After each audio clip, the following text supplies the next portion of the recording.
It's Thursday, and in this week's Fishing Tips, Paul Nelson talks about fuel and what you can do to make sure the motor in your boat runs smoothly. This week we're going to talk about using the proper gas in your boats to get maximum performance. Now, car engines, a lot of ethanol is added to the gas. It can be 10% or more depending on where you're getting the gas.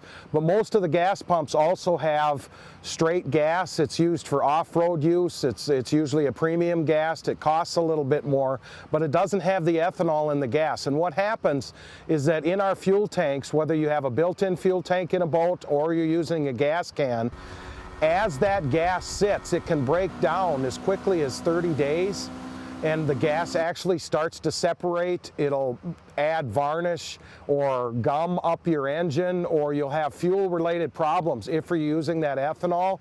It actually binds with the water and the moisture in your gas, and it starts to separate from the gas. So what you need to do is you need to add a fuel stabilizer if you're using that gas, and you can even add it to the regular premium gas that's 100% gas. But the problem is that guys don't use their gas enough. Or if you have a built-in tank, you keep refilling, so you're adding fresh gas to old gas all the time.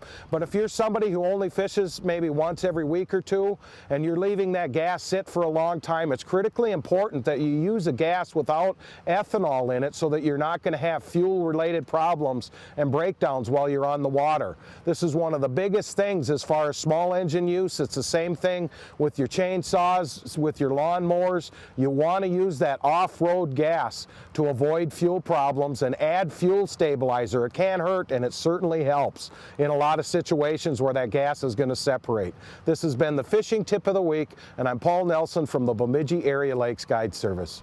If you've enjoyed this segment of Lakeland News, please consider making a tax-deductible contribution to Lakeland Public Television.